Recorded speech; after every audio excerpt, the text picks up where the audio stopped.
शादी के लिए रिश्ता पक्का होने में अड़चनें आ रही हैं। शादी होने में लगातार देरी बनी हुई है। बहुत ज़्यादा उपाय आप कर चुके हो, फिर भी शादी के लिए कहीं पर भी रिश्ता फाइनल नहीं हो पा रहा है। माता पिता परेशान हैं, तो ये वीडियो आपके लिए है। आज मैं आपको इस वीडियो के माध्यम से जल्दी शादी होने का एक ऐसा सरल उपाय बताने वाला हूँ। ये उपाय आप किसी भी शनिवार के दिन कर सकते हैं। यदि यही उपाय श्राद्ध पक्ष के शनिवार के दिन किया जाए तो इसका जो रिजल्ट है और भी अधिक मिलता है। यदि श्राद्ध पक्ष के शनिवार के दिन ये उपाय नहीं कर पाते हैं तो फिर किसी भी शनिवार के दिन ये उपाय कर सकते हैं। सुबह से शाम तक किसी भी समय ये उपाय किया जा सकता है। यदि बच्चे खुद ये उपाय करना चाहें तो खुद भी कर सकते हैं, और यदि खुद नहीं कर पाते हैं तो ऐसी सिचुएशन में माता पिता अपने बच्चों के शीघ्र विवाह के लिए ये उपाय जरूर करें। मैं दिन भर जन्म कुंडलियों का विश्लेषण करता हूं। बहुत सारे मेरे प्यारे दर्शक मुझसे अपने बच्चों की जन्म कुंडली का विश्लेषण ऑनलाइन करवाते हैं, और बहुत सारे ऐसे भी हैं जो पर्सनली रूप से आकर के मुझसे मिलते हैं। तो लगभग उनका एक ही प्रश्न होता है कि पंडित जी, हम पिछले लंबे समय से अपने बच्चों की शादी के लिए प्रयास कर रहे हैं, कोशिश कर रहे हैं, लेकिन कहीं पर भी रिश्ता पक्का नहीं हो पा रहा है। जबकि हमारे बच्चे दिखने में सुंदर हैं, अच्छी खासी उनकी जॉब है, हमारा बैकग्राउंड भी अच्छा है, हमारे बच्चों का बिजनेस भी अच्छा है, सारी चीजें अच्छी होने के बावजूद भी शादी में लगातार विलंब बना रहता है। जब मैं जन्म कुंडली देखता हूं तो शादी में देरी होने का जो मुख्य कारण मुझे मिलता है वो शनिदेव की वजह से मिलता है, और विवाह में जो बार बार अड़चने आ रही हैं उनका जो मुख्य कारण मुझे मिलता है वो राहु और केतु की वजह से मिलता है। जन्म कुंडली का सप्तम भाव यदि शनि राहु केतु के प्रभाव में आ जाए तो फिर ऐसे में विवाह में लगातार विलंब होने वाली सिचुएशन बनी रहती है। रिश्ते आएंगे, बातें चलेंगी, लेकिन कोई भी बात, कोई भी रिश्ता सफलता तक नहीं पहुंच पाएगा। और यदि रिश्ता पक्का हो भी जाए तो बिल्कुल एंड में जाकर कोई न कोई ऐसी बात निकल कर सामने आएगी जिसके चलते रिश्ता टूट जाएगा। कभी लड़की वाले मना कर देंगे, कभी लड़के वालों की तरफ से ना हो जाएगी, देखने वाले आएंगे, देख कर चले जाएंगे। आपको ऐसा लगेगा कि अब की बार तो रिश्ता फाइनल हो जाएगा, लेकिन सामने से आपको रिप्लाई ही नहीं मिल पाएगा। कुछ ऐसे रिश्ते आएंगे जो आपके लेवल के नहीं हैं, आपको पसंद नहीं है, तो आप अपनी तरफ से मना करते रहोगे। और कोई ऐसा रिश्ता जो आपके लेवल का है, आपको पसंद है, आप करना चाहते हो, तो वो रिश्ता सामने से पक्का नहीं हो पाएगा। ऐसे में बच्चों की उम्र लगातार निकलती जाएगी। तो प्रिय दर्शकों, ऐसी सिचुएशन में बच्चे तो परेशान होते ही हैं, लेकिन बच्चों से कहीं ज्यादा परेशान माता पिता हो जाते हैं। यदि आप सबके साथ इस प्रकार की सिचुएशन बनी हुई है तो चिंता करने की आवश्यकता नहीं है। जो उपाय आपको बताने वाला हूं, इस उपाय को अच्छे से समझ लीजिए और मेरे द्वारा बताए गए तरीके से कर दीजिए।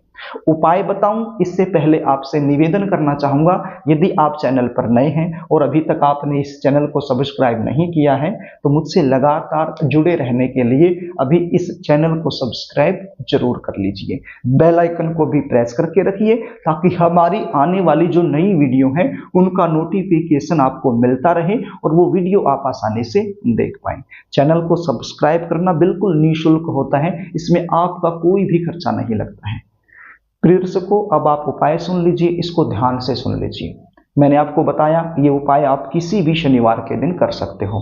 ये उपाय करने के लिए आपके पास क्या सामग्री होनी चाहिए? आपके पास एक गोला होना चाहिए। अब ये गोला क्या होता है, मैंने स्क्रीन पर फोटो दिखाया है। साबुत गोला होना चाहिए, कटा हुआ गोला नहीं चलेगा। और क्या चाहिए? और आपके पास मीठा होना चाहिए। कई जगह पर इसको बूरा भी बोलते हैं, खांड भी बोलते हैं, मतलब चीनी का पिसा हुआ रूप आपके पास होना चाहिए। और थोड़े से काले रंग के तिल होने चाहिए। अब थोड़े से कितने? 1 चुटकी या 2 चुटकी भर काले तिल आपके पास होना चाहिए, और 3 से 4 चम्मच देशी घी आपके पास होना चाहिए। बस इन चीजों की आवश्यकता पड़ने वाली है ये उपाय करने के लिए। अब शनिवार के दिन ये उपाय सुबह से शाम तक किसी भी समय कर सकते हो। कैसे करना है इसको ध्यान से सुन लीजिए। देखिए, ये उपाय करने से पहले आपको नहाना होगा। नहा धो करके साफ सुथरे कपड़े पहनकर आपके घर का जो पूजा मंदिर है वहां पर आपने बैठ जाना है और एक शुद्ध देसी घी का दीपक आपने लगा देना है। सबसे पहले गणपति जी महाराज से आपने प्रार्थना करनी है कि हे गणपति जी महाराज, ये उपाय मैं अपने बच्चों की जल्दी शादी होने के लिए कर रही हूँ या कर रहा हूँ। यदि आप बच्चे खुद कर रहे हो तो बोलना है मैं अपनी जल्दी शादी होने के लिए ये उपाय कर रही हूँ या कर रहा हूँ। इस प्रकार से बोलना है और प्रार्थना करनी है ये उपाय मेरा सफल हो जाए, ये उपाय करने से मुझे सफलता मिल जाए, मेरी शादी के लिए कोई न कोई अच्छा रिश्ता आ जाए और जल्दी शादी होने के प्रबल योग बन जाए। तो इस प्रकार से आपने गणपति जी महाराज से सबसे पहले प्रार्थना करनी है। उसके बाद आपने इस गोले को लेना है और इस गोले को ऊपर से काट लेना है। चाकू की सहायता से ऊपर से आपने इसको काट लेना है। एक स्टील की कटोरी लेनी है। स्टील की कटोरी में आपने, मैंने जो मीठा आपको बताया था वो आपने डालना है और उसमें 1 चुटकी या 2 चुटकी काले रंग के तिल आपने डालने हैं और साथ में 3 से 4 चम्मच या 2 चम्मच देशी घी की आपने इसमें डालनी है और इसको अच्छे से मिक्स कर लेना है। अच्छे से मिक्स करके इसको गोले के अंदर आपने भर लेना है। गोले के अंदर भर देने के बाद जो आपने ऊपर से गोले की कटिंग की थी वो दोबारा से ऊपर से आपने उसको ढक देना है और दोनों हाथों के बीच में गोले को लेकर परमपिता परमेश्वर से प्रार्थना करनी है। श्री शनिदेव महाराज से प्रार्थना करनी है। जिस भी देवी देवताओं में आपका गहरा विश्वास है उनसे आपने प्रार्थना करनी है कि ये मेरे द्वारा किया गया जो उपाय है ये सफल हो जाए।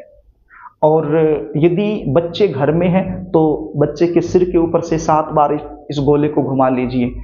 और यदि बच्चे घर में नहीं हैं तो फिर मन ही मन में अपने बच्चे का नाम, अपने बच्चे का गोत्र बोल लीजिए और मन ही मन में अपने बच्चे की छवि बना लीजिए और प्रभु से प्रार्थना कीजिए कि ये उपाय जो मैं कर रही हूँ या कर रहा हूँ अपने बच्चों की जल्दी शादी के लिए कर रहा हूँ या कर रही हूँ। इस प्रकार से आपने बोलना है। यदि बच्चे खुद कर रहे हैं तो फिर आवश्यकता ही नहीं है सिर के ऊपर से घुमाने की या फिर गोत्र बोलने की, कुछ भी करने की आवश्यकता नहीं है, बस ये आपने भर लेना है।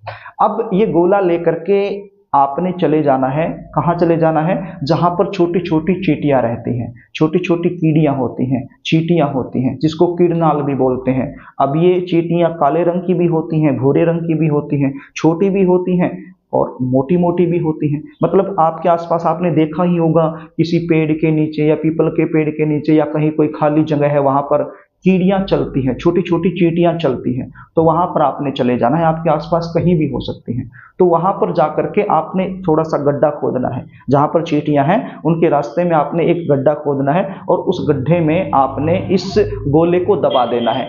इस प्रकार से दबाना है कि ये जो कटा हुआ हिस्सा है वो हिस्सा जमीन से बाहर रहे ताकि चींटियाँ इसको आसानी से खा सकें।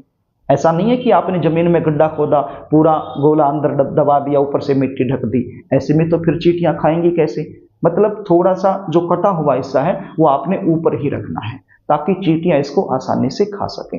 ये उपाय बड़ा ही सरल है लेकिन चमत्कारी है, प्रभावशाली है। ये उपाय करने से आप खुद देखोगे आपकी शादी के लिए कोई ना कोई अच्छा रिश्ता जरूर आ जाएगा और शादी फिक्स होने के प्रबल योग बन जाएंगे। यदि आप अपने बच्चों की जन्म कुंडली का विश्लेषण मुझसे करवाना चाहते हैं, शादी कब होगी, कहाँ होगी, कैसे परिवार में होगी, शादी के बाद का जीवन कैसा रहने वाला है, कौन सी दिशा में होगी, या फिर शादी के अलावा कोई और भी समस्या आपके जीवन में चली हुई है उसका ज्योतिषीय समाधान आप मुझसे लेना चाहते हैं तो स्क्रीन पर दिए गए व्हाट्सएप नंबर के जरिए आप मुझसे संपर्क कर सकते हो और जन्म कुंडली का साइंटिफिक तरीके से सटीक विश्लेषण मुझसे करवा सकते हो। जन्म कुंडली विश्लेषण की हमारी फीस होती है, वो फीस आपको पे करनी होती है। उसके बाद संपूर्ण जानकारी आपको दे दी जाती है। प्रिय दर्शकों, यदि कार्यक्रम आपको अच्छा लगे तो इस वीडियो को लाइक जरूर कर देना, इसको शेयर भी कर देना ताकि आप पुण्य के भागीदार बन जाएं। और अभी तक आपने चैनल को सब्सक्राइब नहीं किया है तो मुझसे लगातार जुड़े रहने के लिए चैनल को सब्सक्राइब जरूर कर लेना। आज के लिए बस इतना ही, आगे फिर मिलेंगे, तब तक के लिए नमस्कार।